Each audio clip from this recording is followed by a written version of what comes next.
Subscribe करिए हमारे channel target UP TET CTET को और बेल आइकन को दबाइए। हेलो दोस्तों, मैं आनंद स्वागत करता हूं आप सभी का आपके अपने channel target UP TET CTET में। दोस्तों, जैसा कि आप सभी को पता है कि आपके मैथ का पेपर बहुत ही नजदीक है, तो आपकी तैयारी को धार देने के लिए, तेजी प्रदान करने के लिए सबसे अच्छा तरीका जो है दोस्तों, वह है मॉडल पेपर। तो इसीलिए दोस्तों मैं आज से मॉडल पेपर स्टार्ट कर रहा हूं और डेली मैं आपके लिए एक मॉडल पेपर लेके आऊंगा। वह मॉडल पेपर आपको पूरा सॉल्व करना है। आप अभी दोस्तों जब इस क्लास को दोस्तों आप देखना स्टार्ट कर रहे हैं, तभी आप कॉपी पेन ले लीजिए, बैठ जाइए और एक एक प्रश्न को आप ध्यान से पढ़िए, सॉल्व करिए खुद से। ठीक है, मेरे साथ सॉल्व करते चलिए और अंत तक दोस्तों जिस प्रकार आपका गणित का पेपर आता है उसी प्रकार से दोस्तों मैंने यहाँ पे पेपर बनाया है और यहाँ से क्वेश्चंस आपको परीक्षा में मिलने वाले हैं। तो आप लोग एक एक प्रश्न को बहुत ध्यान से सॉल्व करिएगा।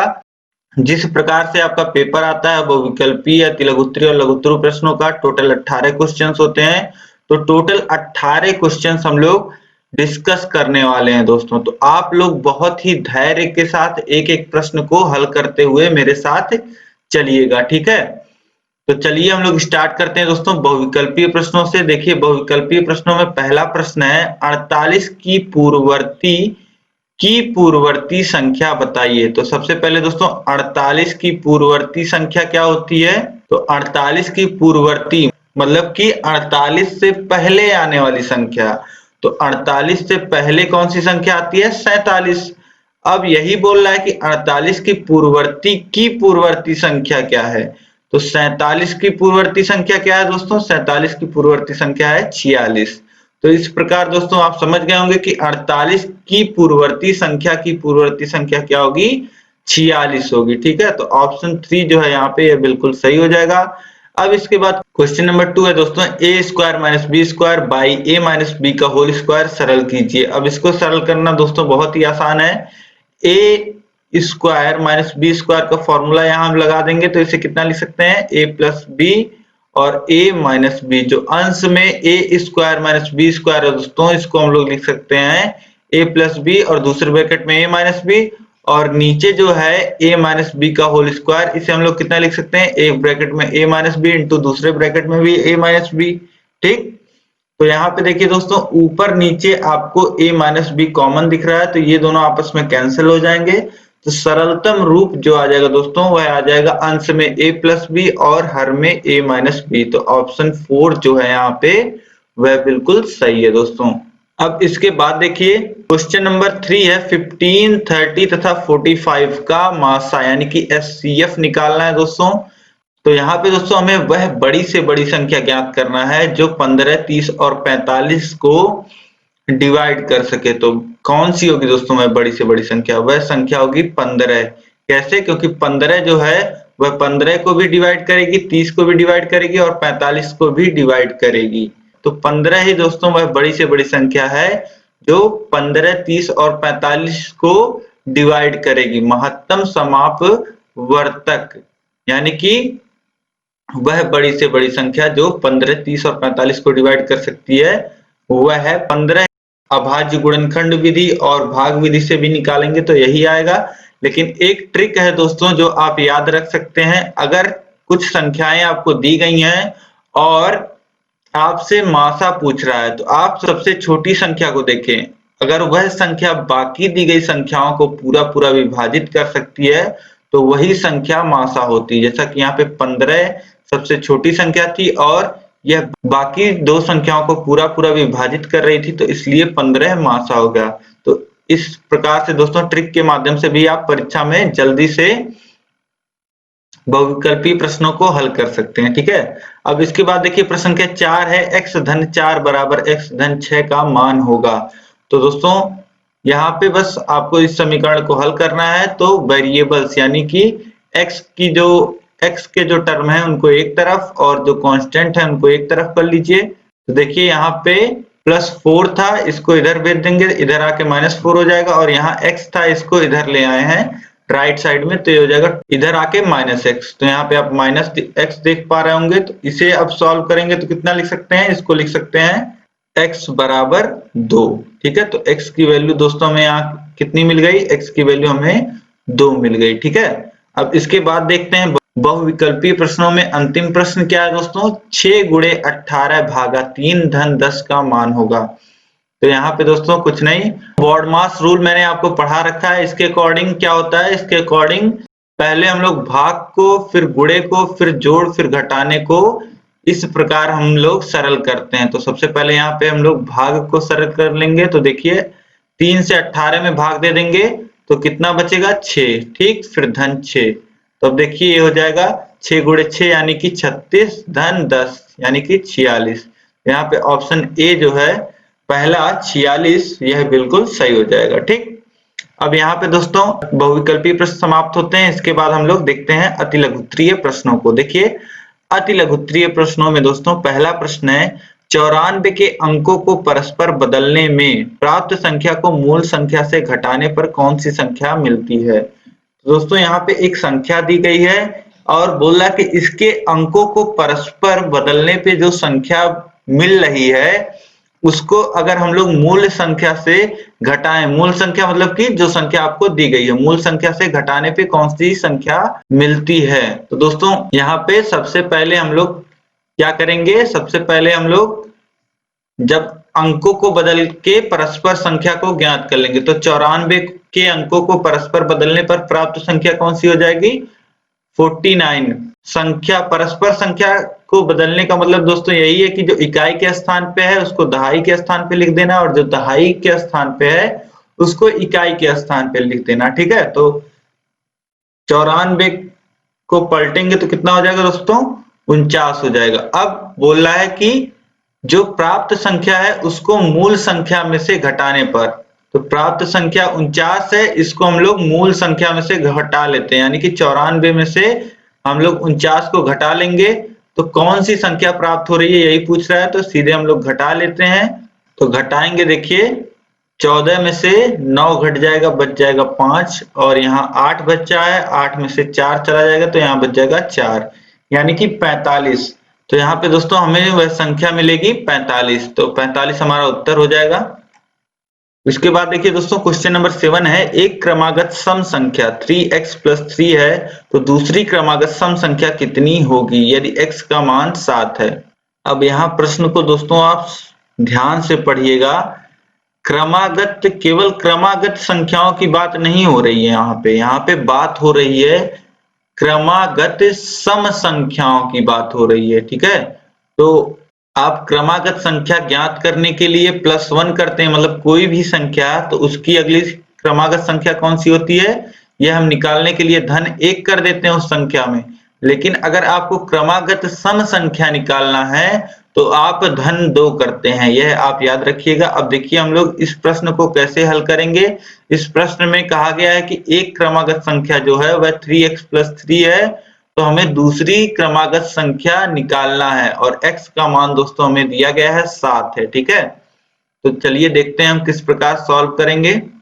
देखिए जो पहली संख्या दोस्तों हमें दी गई है वह दी गई है 3x + 7 और x का मान दोस्तों में 7 दिया गया है, तो x की वैल्यू हम पुट कर लेते हैं 3 × 7 धन 3 यानी कि 7 त्रिक 21 धन 3 यानी कि 24 और 24 पहली संख्या दोस्तों हमारी हो गई, यह हमारी पहली संख्या हो गई। अब इसके बाद दूसरी क्रमागत सम संख्या दोस्तों हमें निकालनी है, तो दूसरी क्रमागत सम संख्या निकालने के लिए हम 24 में 2 जोड़ देंगे तो हमें मिल जाएगा 26। ठीक है, तो उत्तर जो हो जाएगा वह 26 हो जाएगा। और क्रमागत संख्या और क्रमागत सम संख्या यह दोस्तों आप लोग ध्यान रखिएगा, जैसे यहाँ पे पहली संख्या हमारी 24 थी तो इसकी क्रमागत अगर संख्या हमको निकालनी होती तो धन 1 करके हमें 25 मिलता, लेकिन यहाँ पे हमें क्या निकालना है, क्रमागत सम संख्या मतलब कि 2 से विभाजित होने वाली संख्या। ठीक है, तो इसलिए 2 हम लोग जोड़ते हैं दोस्तों, तो 24 में 2 जोड़ेंगे तो कितना आ जाएगा 26। ठीक, तो यहाँ पे उत्तर जो होगा हमारा वह 26 होगा। अब इसके बाद दोस्तों हम लोग अगला प्रश्न देखते हैं। देखिए प्रश्न संख्या 8 है, एक त्रिभुज का क्षेत्रफल 132 वर्ग मीटर है, यदि आधार 11 मीटर हो तो ऊंचाई सेमी में ज्ञात कीजिए। ठीक है दोस्तों, अब यहाँ पे हमें एक त्रिभुज दिया गया है जिसका एरिया हमें पता है और यहाँ पे देखिए क्या पता है, आधार हमें पता है। तो एरिया पता है 132 और जो आधार पता है दोस्तों, आधार हमको पता है 11 मीटर। ठीक है, ये वर्ग मीटर में है और आधार जो है वह मीटर में है। ठीक है, तो यहाँ प्रश्न में दोस्तों कह रहा है तो ऊंचाई सेंटीमीटर में ज्ञात करो। ठीक है, यहाँ पे जो त्रिभुज दिया गया है उसका क्षेत्रफल 132 वर्ग मीटर में दिया गया है और आधार 11 मीटर दिया गया है। ठीक है, और इसके बाद इसकी त्रिभुज की ऊंचाई हमको ज्ञात करना है और जो ऊंचाई आए उसको सेंटीमीटर में बताना है। ठीक है, तो चलिए हम लोग देख लेते हैं दोस्तों। हमें पता है त्रिभुज का जो क्षेत्रफल होता है वह होता है 1/2 आधार गुणे ऊंचाई। जो वैल्यूज हमें पता है वह पुट कर देते हैं हम लोग। 132 बराबर हो जाएगा 1/2 आधार 11 गुणे ऊंचाई। ठीक है, अब ऊंचाई को केवल एक तरफ हम लिखना चाहें तो देखिए किस प्रकार लिख लेंगे। यहाँ पे बटे में 2 है, बराबर के उधर जाएगा तो गुणे में हो जाएगा, यानी कि 132 गुणे 2 और यहाँ गुणे में 11 था, इधर बटे में आ जाएगा। तो ऊंचाई बराबर दोस्तों हम लोग लिख सकते हैं 132 गुणे 2 बटे 11। तो अब दोस्तों 11 से 132 को काटेंगे तो देखिए एक बार में फिर 2 बार में, 12 बार में कट जाएगा और ऊंचाई हमें मिल जाएगा 12 गुणे 2 यानी कि 24 मीटर हमें ऊंचाई दोस्तों प्राप्त हो जाएगा। अब ऊंचाई दोस्तों हमें 24 मीटर मिल गया है और ऊंचाई हमें बताना किसमें, सेंटीमीटर में। तो मीटर को सेंटीमीटर में बदलने के लिए हम 100 से गुणा कर देंगे। ठीक है, तो हमें जो ऊंचाई है वह सेंटीमीटर में मिल जाएगा, तो ये हो जाएगा 2400 सेंटीमीटर। तो त्रिभुज की जो ऊंचाई हो जाएगी वह 2400 सेंटीमीटर यहाँ पे उत्तर आ जाएगा दोस्तों। ठीक है, अब इसके बाद देखते हैं दोस्तों प्रश्न संख्या 9 है 6/10 के समतुल्य 4 परमेय संख्या लिखें।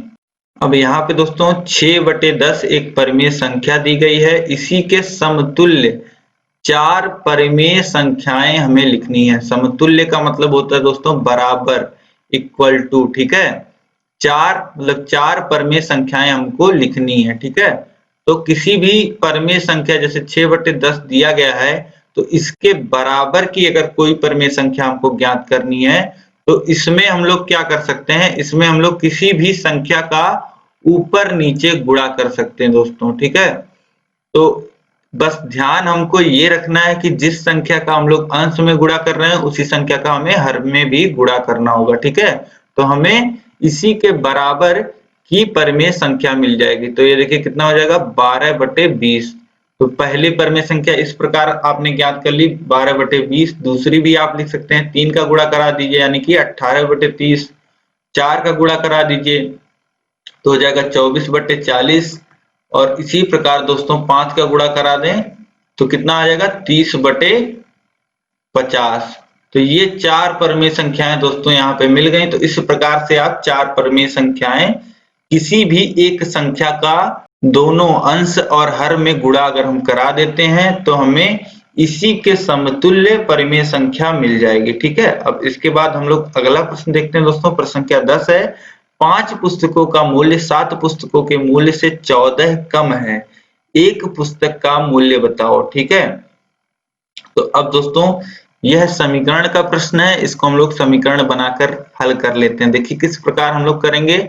यहाँ पे प्रश्न में हमसे कह रहा है कि जो 5 पुस्तकों का मूल्य है वह बराबर है 7 पुस्तकों के मूल्य में से 14 कम। ठीक है, तो एक पुस्तक का अगर मूल्य दोस्तों हम लोग मान लेते हैं x रुपए है तो 5 पुस्तक का मूल्य कितना हो जाएगा 5x हो जाएगा। ठीक है, एक पुस्तक का मूल्य अगर x है तो 5 पुस्तक का मूल्य कितना हो जाएगा 5x और 7 पुस्तक का मूल्य कितना हो जाएगा 7x। अब यही प्रश्न में दोस्तों बोल रहा है कि जो 5 पुस्तक का मूल्य है वह 7 पुस्तक के मूल्य से 14 कम है। तो इस प्रकार दोस्तों इस समीकरण को तो आप बना ही लेंगे, जैसा कि प्रश्न में कह रहा है 5 पुस्तक का मूल्य जो है वह बराबर है 7 पुस्तक के मूल्य में से 14 कम। यही हमने दोनों को बराबर दिखा दिया है।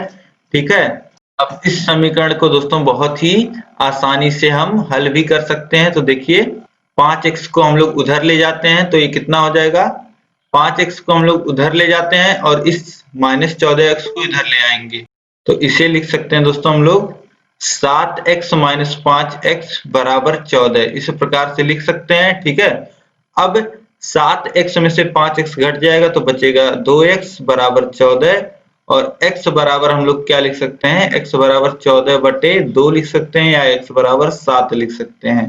तो हमें एक पुस्तक का मूल्य जो ज्ञात करना था वह मिल गया 7 रुपए। तो एक पुस्तक का जो मूल्य हो जाएगा दोस्तों वह 7 रुपए हो जाएगा। ठीक है, अब इसके बाद दोस्तों अगला प्रश्न हम लोग देखते हैं। त्रिभुज ABC तथा त्रिभुज PQR समकोण त्रिभुज हैं, जिसमें कोण A तथा कोण Q समकोण है। यदि दोनों त्रिभुज सर्वांगसम हैं तथा BC बराबर PR बराबर 13 सेंटीमीटर है और यदि AB बराबर 5 सेंटीमीटर है तो भुजा QR की माप ज्ञात कीजिए।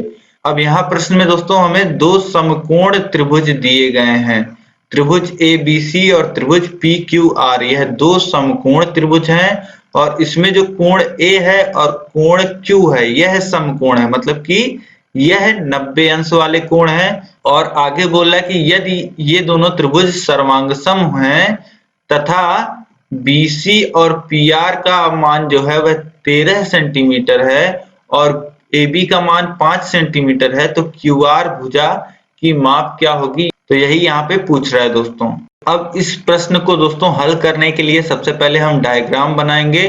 डायग्राम बना लेंगे तो हमें मोस्टली समझ में आ जाएगा कि किस प्रकार हमें प्रश्न को हल करना है। तो सबसे पहले हम लोग डायग्राम बना लेते हैं।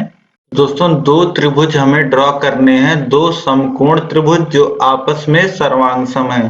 तो सर्वांगसम में दोस्तों आपको पता ही होता है कि सभी चीजें बराबर होती हैं। तो सबसे पहले हम लोग क्या कर लेंगे, दो समकोण त्रिभुज बना लेंगे। ठीक है, एक जैसे बिल्कुल समान दिखने वाले दो समकोण त्रिभुज बना लेंगे। इसके बाद हम लोग इसका नामकरण किस प्रकार करेंगे, देखिए नामकरण करने के लिए प्रश्न में देखिए कोण A और कोण Q को यहाँ पे समकोण दिया है तो कोण, ये जो कोण है इसमें A आप नाम दे दीजिए, यहाँ पे Q नाम दे दीजिए। ठीक है, अब इस प्रकार A B C आप नामकरण कर लीजिएगा और Q P और R। ठीक है, इस प्रकार दोस्तों नामकरण हो जाएगा।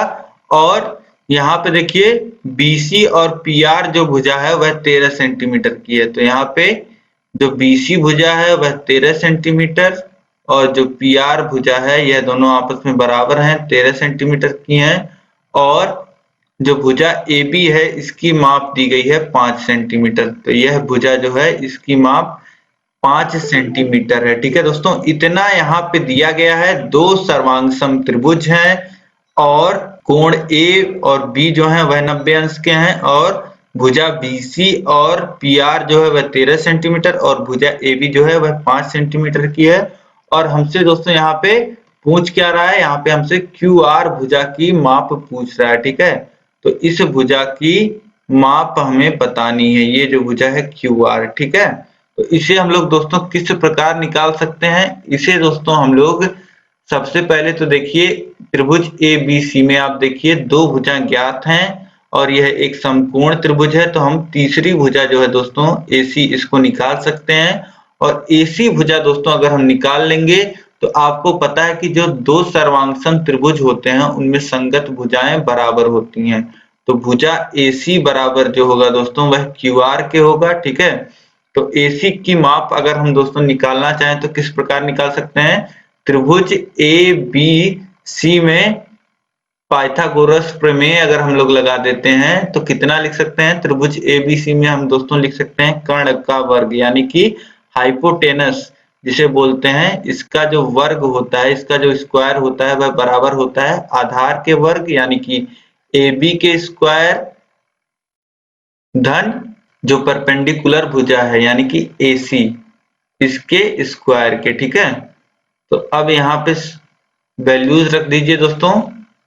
CB यानी कि BC भुजा का मान हमें दोस्तों पता है 13 का वर्ग हो जाएगा ये, और AB का मान दोस्तों हमें पता है 5 है, तो ये 5 का वर्ग धन AC का मान जो है दोस्तों यह हमें नहीं पता है, तो इसे इसी प्रकार लिख लेते हैं।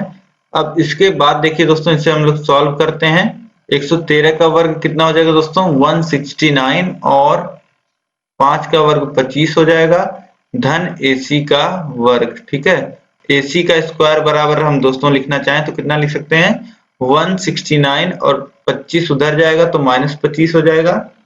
अब AC का वर्ग बराबर दोस्तों हम लिख सकते हैं 144, और AC बराबर अगर लिखना चाहें तो करनी में 144, और करनी में 144 कितना होता है दोस्तों? 12 होता है। तो AC की वैल्यू दोस्तों हमें मिल गई 12 सेंटीमीटर। ठीक है, AC की वैल्यू जो हो जाएगी वह 12 सेंटीमीटर हो जाएगी।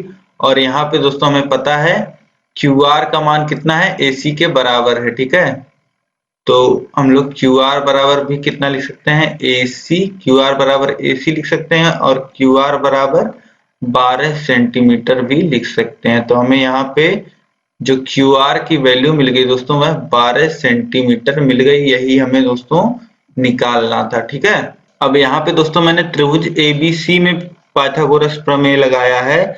आप चाहें तो पहले AB बराबर QP के भी दिखा सकते हैं, तो आपको यह भुजा जो होगी वह 5 सेंटीमीटर प्राप्त हो जाएगी।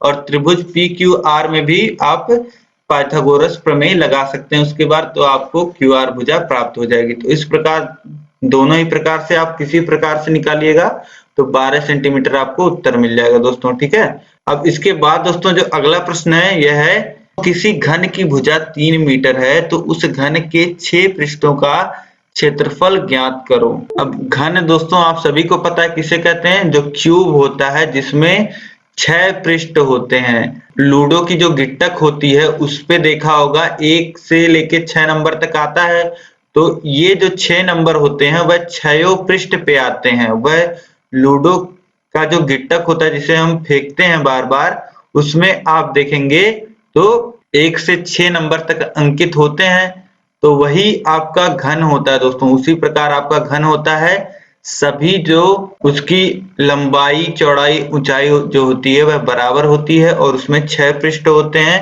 अब यहाँ पे दोस्तों वही भुजा यहाँ पे दी गई है, घन की 3 मीटर और 6 पृष्ठों का क्षेत्रफल पूछ रहा है। तो दोस्तों अगर एक पृष्ठ का आप क्षेत्रफल निकालेंगे घन के, तो एक पृष्ठ का जो क्षेत्रफल आता है वह वर्ग का क्षेत्रफल आता है, मतलब कि भुजा का स्क्वायर आता है, क्योंकि लंबाई और चौड़ाई आपको बराबर मिलेगी। तो भुजा का वर्ग कितना है? 3 गुणे 3। इस प्रकार आप लिख सकते हैं 9 वर्ग मीटर। ठीक है, तो यहाँ पे दोस्तों अगर आप लिखना चाहें घन के 6 पृष्ठों का क्षेत्रफल, तो घन के 6 पृष्ठों का क्षेत्रफल बराबर हो जाएगा 6 गुणे 1 पृष्ठ का क्षेत्रफल। ठीक है, 1 पृष्ठ का क्षेत्रफल। तो 1 पृष्ठ का क्षेत्रफल दोस्तों हमने निकाल लिया है 9 वर्ग सेंटीमीटर। तो 6 गुणे 9 अगर हम लोग कर देते हैं तो हमें मिल जाएगा 6 पृष्ठों का क्षेत्रफल। ठीक है, 6 नमा कितना होता है दोस्तों? 6 नमा 54 होता है, तो 54 वर्ग मीटर हमें यहाँ पे उत्तर मिल जाएगा। ठीक है, तो यहाँ पे घन के 6 पृष्ठों का जो क्षेत्रफल आ जाएगा दोस्तों वह 54 वर्ग मीटर आ जाएगा। ठीक, अब यहाँ तक दोस्तों हमने सभी बहुविकल्पीय अतिलघुत्तरीय प्रश्नों को हल कर लिया। अब इसके बाद दोस्तों हम लोग लघुत्तरीय प्रश्नों को हल करेंगे। तो यहाँ पे देखिए दोस्तों प्रश्न संख्या 13 है, 4/5, 6/25 तथा 8/15 का लघुत्तम समापवर्त तथा महत्तम समापवर्त ज्ञात कीजिए। तो यहाँ पे दोस्तों आपको 3 परिमेय संख्याएं दी गई हैं जिनका लघुत्तम और महत्तम समापवर्त दोनों पूछा जा रहा है। तो दोस्तों मैंने आपको जो मेरी मास्टर क्लास थी जिसमें मैंने आपको पूरा सिलेबस गणित का एक ही वीडियो में बताया है, उस वीडियो में मैंने आपको फॉर्मूला बताया था। इस तरीके के प्रश्न मैंने आपको करा रखे हैं। जो अभी चैप्टर 1 का दोस्तों मैंने क्लास लिया था उसमें भी मैंने आपको बताया था किस प्रकार इस प्रश्न को हल करना है। तो चलिए हम लोग देख लेते हैं किस प्रकार इस प्रश्न को हल करेंगे। अब यहाँ पे दोस्तों यह 3 परिमेय संख्याएं हमको दी गई हैं, इनका लघुत्तम समापवर्त और महत्तम समापवर्तक हमें ज्ञात करना है। ठीक है, तो अब देखिए यहाँ पे दोस्तों परिमेय संख्याओं का लासा लघुत्तम समापवर्त क्या होता है? अंशों का लासा, मतलब कि जो अंशों में संख्याएं दी गई हैं उनका हमें लघुत्तम समापवर्त लेना होता है। देखिए यहाँ पे जो हम निकाल रहे हैं लघुत्तम समापवर्त निकालना है, अंशों का हमें वही निकालना है, लघुत्तम समापवर्त। और अब क्या बचता है, महत्तम समापवर्तक बचता है। तो हरों का हमें दोस्तों, हरों का हमें महत्तम समापवर्तक निकाल लेना है। ठीक है, देखिए अंशों का लासा यानी कि 4, 6 और 8 का लासा निकाल लेना हमें, और बटे हरों का मासा यानी कि 5, 25 और 15 का हमको मासा ले लेना है। ठीक है, तो देखिए अंश में देखिए 4, 6 और 8 का लासा जब आप लेंगे तो 4, 6, 8 का लासा मतलब कि वह कौन सी संख्या है, वह कौन सी छोटी से छोटी संख्या है जो 4, 6 और 8 इन तीनों से कट जाएगी। तो ऐसी छोटी से छोटी संख्या दोस्तों आप निकालेंगे तो आपको 24 मिल जाएगी। ऐसे भी आप अगर देखेंगे तो आपको 24 मिल जाएगी। ठीक है, अब इसके बाद 5, 25 और 15 का मासा दोस्तों हमें निकालना है। तो 5, 25 और 15 का मासा कितना आ जाएगा दोस्तों, 5, 25 और 15 का मासा मतलब कि वह बड़ी से बड़ी संख्या जो इन तीनों को विभाजित करती है। तो अभी दोस्तों मैंने आपको बताया था कि अगर आपको कई सारी संख्याएं दी गई हैं जिनका मासा आपको निकालना है, तो आप सबसे छोटी संख्या को देखिए, अगर उससे बाकी की संख्याएं पूरी पूरी विभाजित हो रही हैं तो वही जो सबसे छोटी संख्या है वही हमारी मासा हो जाती है। तो यहाँ पे 5 सबसे छोटी संख्या है, और 5 के अलावा 25 और 15 दोनों ही 5 से विभाजित हो रही है, तो 5 यहाँ पे मासा होगा। ठीक है, तो 24/5 जो हो जाएगा दोस्तों वह 4/5, 6/25 और 8/15 का लासा हमको मिल जाएगा। ठीक है, अब इसके बाद दोस्तों हमें इन्हीं तीनों संख्याओं का मासा भी निकालना है। तो देखिए दोस्तों मासा भी हम लोग ज्ञात कर लेते हैं। अब मासा दोस्तों जब हमें निकालना है तो देखिए 4/5, 6/25 और 8/15 यही संख्याएं हैं का मासा हमको निकालना है। ठीक है, तो ये बराबर हो जाएगा अंशों का मासा बटे हरों का लासा। तो अंशों का मासा यानी कि 4, 6 और 8 का मासा, तो 4, 6 और 8 का मासा हमें लेना है, और बटे हर यानी कि 5, 25 और 15 का लासा हमको लेना है। 4, 6 और 8 का मासा मतलब कि वह बड़ी से बड़ी संख्या जो 4, 6 और 8 को विभाजित कर सकती है। तो यानी कि वह संख्या आप निकालेंगे तो आपको मिल जाएगा 2, और 5, 25 और 15 का लासा मतलब कि वह छोटी से छोटी संख्या जो 5, 25 और 15 इन तीनों से विभाजित होती हो। तो 75 जो है दोस्तों वह 5, 25 और 15 इन तीनों से विभाजित होता है। तो 2/75 हमको दोस्तों उत्तर मिल जाएगा। ठीक है, तो यहाँ पे आप दोस्तों 4/5, 6/25 और 8/15 का जो मासा मिल जाएगा हमको वह 2/75 मिल जाएगा। ठीक है, अब इसके बाद दोस्तों लघुत्तरीय प्रश्नों में दूसरा प्रश्न यानी कि 14 नंबर प्रश्न हम देखते हैं।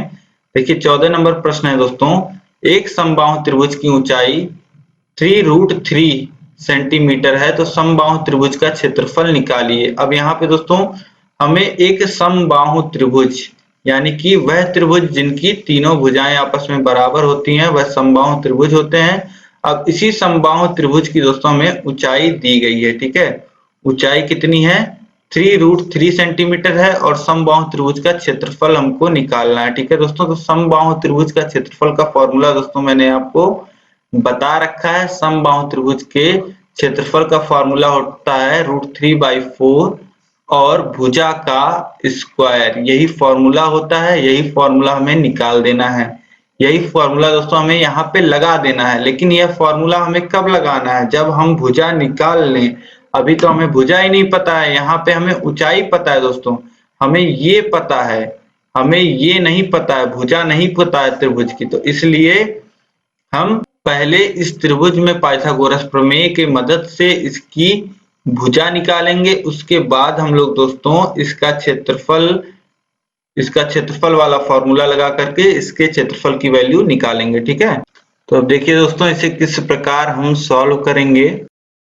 सबसे पहले दोस्तों हम क्या करते हैं, सबसे पहले हम एक समबाहु त्रिभुज ड्रॉ कर लेते हैं, मतलब कि ऐसा त्रिभुज जिसकी तीनों भुजाएं जो हैं वह बराबर हैं। ठीक है, अब इस त्रिभुज में दोस्तों हमें यह ऊंचाई दी गई है। ठीक है, यानी कि ए बी सी अगर हम त्रिभुज का नाम रखें और ये जो लंब आ रहा है यह डी पॉइंट है, तो इसकी ऊंचाई जो है दोस्तों वह हमें दी गई है, वह कितनी है 3√3 है। ठीक है, अब भुजा दोस्तों हमें नहीं पता है तो भुजा हम लोग मान लेते हैं x है। ठीक है, तो सभी जो भुजाएं हो जाएंगी उसकी जो लंबाई हो जाएगी BC कितना हो जाएगा x हो जाएगा, और BD अगर हम दोस्तों लिखना चाहें तो x/2 लिख सकते हैं। ठीक, अब दोस्तों हम x का मान किस प्रकार निकाल सकते हैं, देखिए त्रिभुज ए डी और बी में आप देखिए त्रिभुज ए डी और बी में आप देखेंगे तो ये जो है यह समकोण त्रिभुज बन रहा है, त्रिभुज एबीडी। तो इसमें हम दोस्तों पाइथागोरस प्रमेय लगा सकते हैं, यानी कि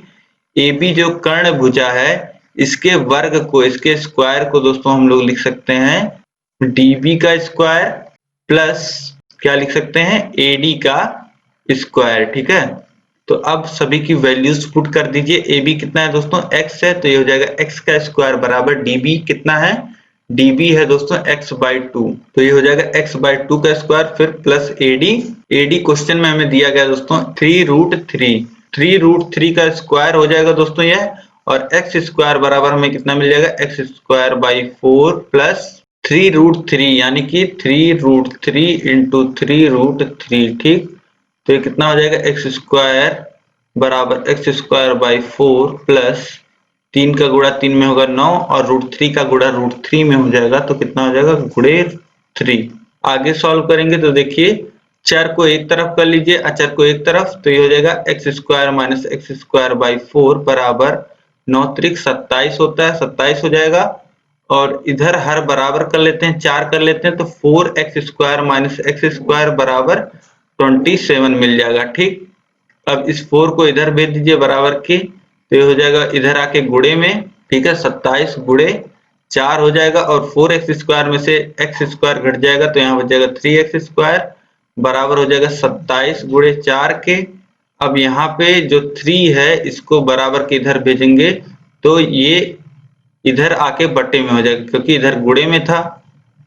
अब इस 3 से 27 को काट दीजिए, 9 बार में कट जाएगा और x² बराबर हमें कितना मिल जाएगा, x² बराबर दोस्तों हमको मिल जाएगा 36 के 9 चौक 36 हो जाएगा, और x की वैल्यू कितनी मिल जाएगी करनी में 36 यानी कि 6। ठीक, x की वैल्यू दोस्तों हमें यहाँ पे 6 सेंटीमीटर मिल गई। ठीक है, x की वैल्यू 6 सेंटीमीटर आ गई।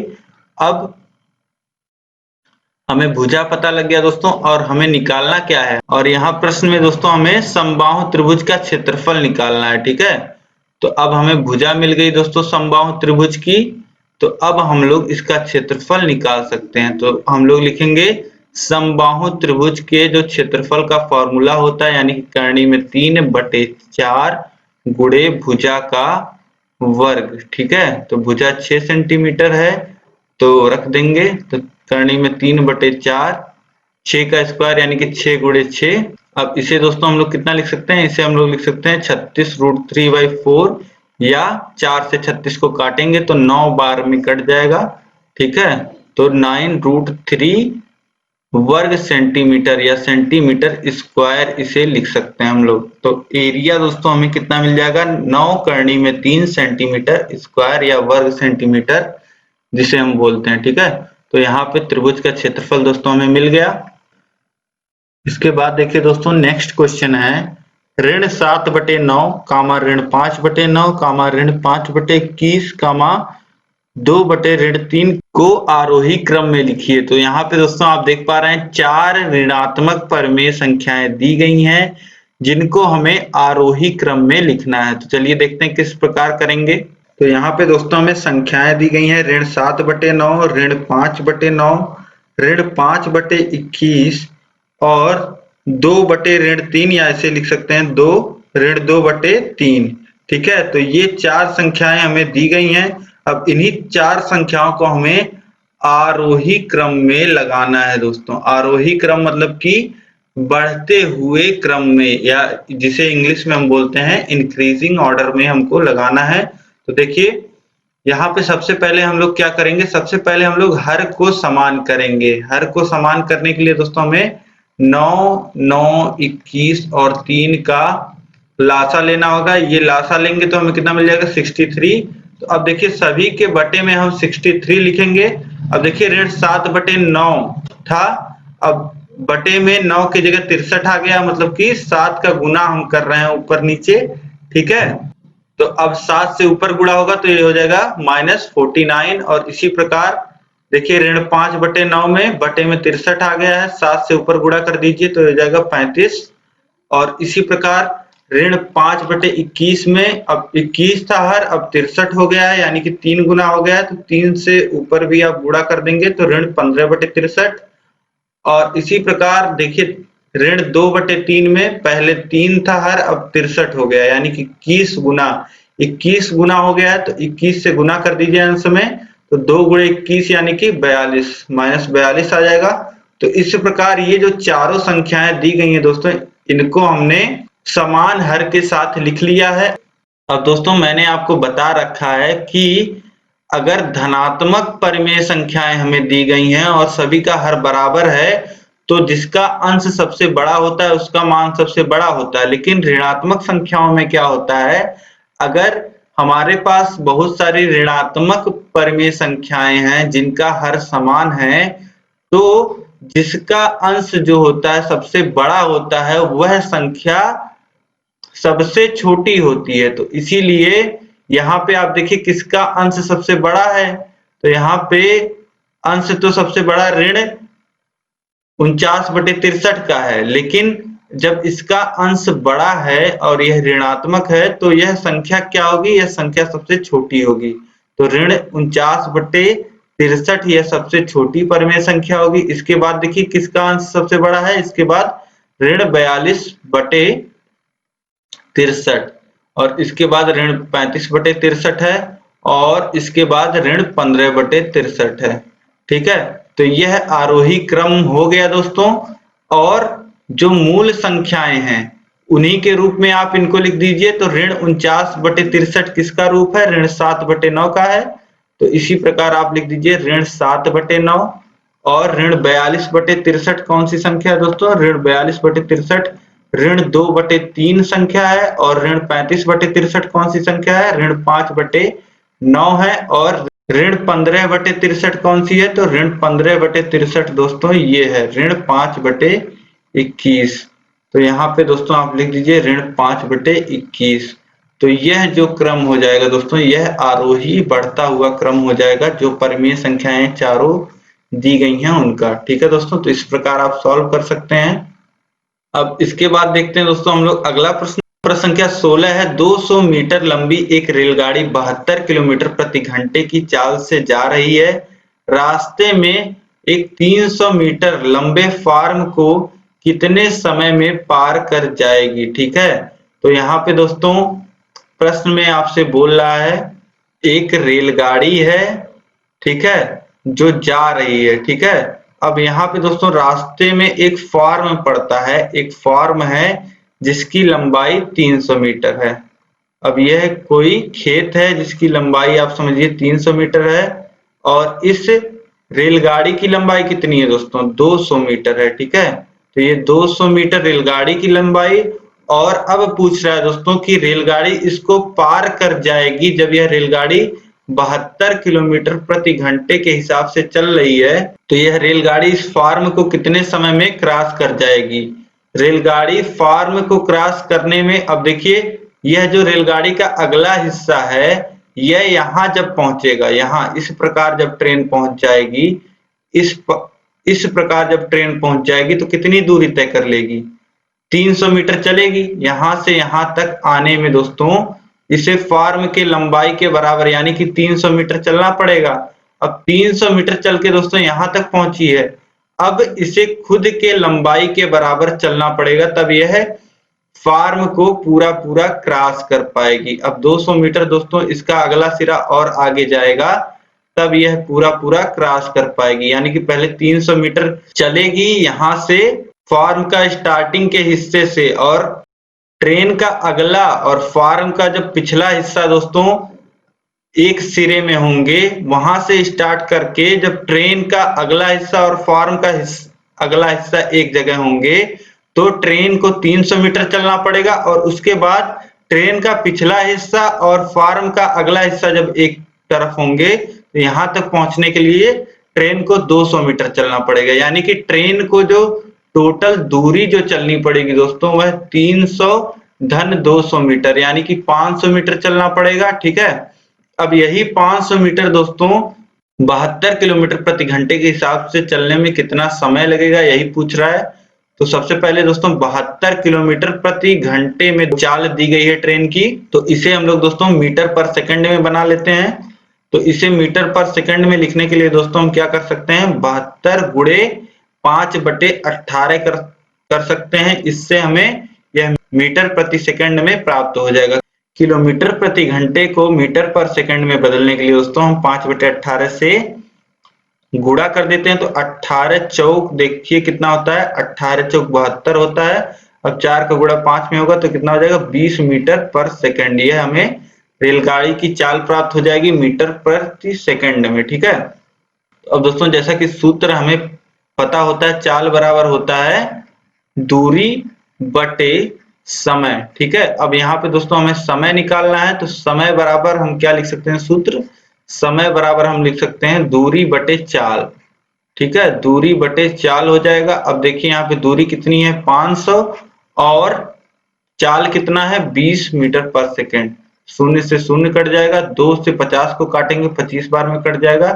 यानी कि दोस्तों समय कितना आ जाएगा, समय आ जाएगा दोस्तों 25 सेकंड। ठीक है, 25 सेकंड का समय लगेगा दोस्तों फार्म को पार करने में। ठीक है, अब इसके बाद दोस्तों अगला प्रश्न हम लोग देखते हैं 17 नंबर। यदि x धन y धन z बराबर 12 और x स्क्वायर धन y स्क्वायर धन z बराबर 64 है तो x y धन yz प्लस zx का मान ज्ञात कीजिए। तो दोस्तों यहाँ प्रश्न में हमें दो वैल्यूज दी गई हैं, x plus Y plus Z equal to 12 दिया गया है और x square Y square plus Z square equal to 64 हमको दिया गया है। अब इसके बाद इसकी वैल्यू हमसे पूछ रहा है X Y plus Y Z plus Z X की। तो देखिए किस प्रकार हम सॉल्व करेंगे। बहुत ही आसान प्रश्न है दोस्तों, बस आपको एक फॉर्मूला याद होना चाहिए। अभी मैं आपको बता देता हूं कौन सा। तो सबसे पहले दोस्तों जो हमें वैल्यूज दी गई हैं, वैल्यूज को दोस्तों हम लिख लेते हैं। देखिए वैल्यूज कौन कौन सी दी गई हैं, X plus Y plus Z equals to हमें दिया गया है 12 और दूसरी वैल्यू जो दी गई है वह दिया गया है X square plus Y square plus Z square equals to 64 दिया गया है। तो इसको समीकरण 1 हम लोग मान लेते हैं और इसको समीकरण 2 मान लेते हैं। अब देखिए इसका वैल्यू दोस्तों हमें किसका वैल्यू निकालना है, हमें निकालना है X Y plus Y Z plus Z X equals to question, यही हमें निकालना है। तो समीकरण 1 के दोनों पक्षों का दोस्तों हम लोग वर्ग कर देते हैं। तो देखिए कितना होगा, X plus Y plus Z का होल स्क्वायर बराबर हो जाएगा 12 का स्क्वायर। ये जो पहला समीकरण है इसके दोनों पक्षों का हमने वर्ग कर दिया है, स्क्वायर कर दिया है। अब दोस्तों a plus B plus C का होल स्क्वायर का फॉर्मूला आपको पता होगा, a plus B plus C के होल स्क्वायर का फॉर्मूला होता है दोस्तों a square plus B square plus C square plus 2ab plus 2bc plus 2ca होता है। ठीक है, तो यही यहाँ पे अप्लाई हो जाएगा। देखिए a की जगह है x, b की जगह है y और c की जगह है यहाँ पे z। यही फॉर्मूला हम अप्लाई कर लेंगे दोस्तों। तो देखिए कितना लिख देंगे इसको हम लोग लिख सकते हैं x का स्क्वायर प्लस y का स्क्वायर प्लस z का square plus 2xy plus 2yz plus 2zx बराबर 12 का स्क्वायर कितना हो जाएगा 144। और देखिए X square plus Y square plus Z square की वैल्यू दोस्तों यहाँ पे हमें पता है, X square plus Y square plus Z square की वैल्यू हमें यहाँ पे दी गई है समीकरण 2 में। तो समीकरण 2 से यहाँ पे वैल्यू हम लोग रख देंगे 64 वैल्यू है, तो यहाँ लिख देंगे 64 धन। अब देखिए यहाँ पे 2 हम कॉमन ले सकते हैं, 2 हमने कॉमन ले लिया तो X Y plus Y Z plus Z X बच जाएगा यहाँ पे और यहाँ हो जाएगा 144। ठीक है, तो अब देखिए 64 को दोस्तों हम लोग बराबर के उधर भेज देते हैं। ठीक है, तो यहाँ पे बच जाएगा 2xy plus Y Z plus Z X बराबर 144 माइनस 64। यहाँ पे धन 64 था, इधर आएगा बराबर के तो ऋण 64 हो जाएगा। अब इसके बाद देखिए दोस्तों 2xy plus yz plus zx बराबर कितना लिख सकते हैं, 144 में से 64 घट जाएगा दोस्तों, कितना बचेगा, 80 बच जाएगा। अब इसके बाद दोस्तों ये जो दो यहाँ गुणे में है इसको हम बराबर के उधर भेज देते हैं तो हो जाएगा भाग में, ठीक है। तो हो जाएगा 80/2, यानी कि 2 से 80 को काट देंगे तो 40, यानी कि इसकी वैल्यू जो हमें मिल जाएगी x प्लस वाई प्लस yz की जो वैल्यू हमें मिल जाएगी दोस्तों वह 40 मिल जाएगी, ठीक है। यही यहाँ पे दोस्तों हमसे पूछ रहा था, इसकी वैल्यू कितनी आ गई, 40।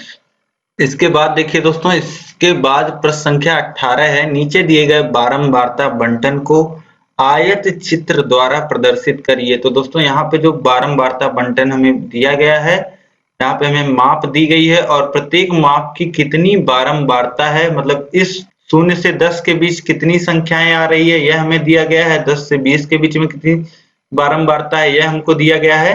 अब इसी को आयत चित्र पे दोस्तों हमें दिखाना है। तो देखिए किस प्रकार दिखाते हैं। और ये देखिए हमने खींच लिया y एक्सिस और ये खींच लिया दोस्तों x एक्सिस, ठीक है। x एक्सिस पे दोस्तों हम लोग दिखा देते हैं माप। तो यहाँ पे दोस्तों माप हम दिखा देते हैं। देखिए ये हो गया 0, और 0 के बाद यहाँ 10, 20, 30, 40, 50, 60, 70, इस प्रकार ये माप हो गया। और इसके बाद इधर बारंबारता आप देख लीजिए 6, 8, 10, 2, 4, 20 तक है।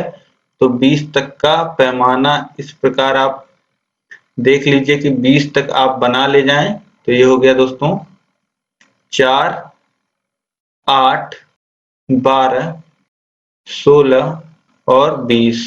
तो इस प्रकार 20 तक हमने बना लिया दोस्तों। अब हमें देखना है यहाँ से 0 से 10 के बीच में देखिए बारंबारता 6 है। तो 0 से 10 के ऊपर हम लोग देखेंगे और बारंबारता 6 है तो यहाँ पे एक इस प्रकार लाइन ड्रॉ कर लेंगे, ठीक है। और इसे यहाँ नीचे 10 से मिला देंगे।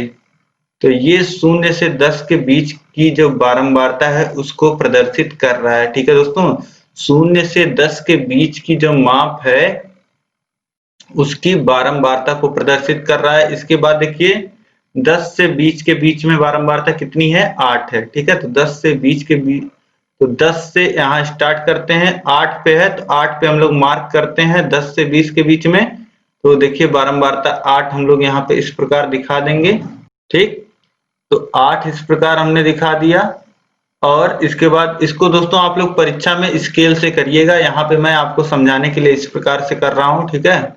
अब इसके बाद देखिए दोस्तों, इसके बाद बारंबारता दी गई है 20 से 30 के बीच में 10 है। तो 20 से 30 के बीच में 10 पे हम लोग मार्क कर लेंगे दोस्तों, यहाँ कहीं 10 होगा और इसे मिला देंगे दोस्तों यहाँ पे 30 से, ठीक है। तो 30 पे हमने मिला दिया। इसके बाद देखिए, इसके बाद 30 से 40 के बीच में 2 है। तो 30 से 40 के बीच में 2 है तो यहाँ पे आप 2 पे मार्क कर लीजिए और मिला दीजिए, ठीक है। तो ये हो गया 2। और इसके बाद देखिए दोस्तों 40 से 50 के बीच में 4 है।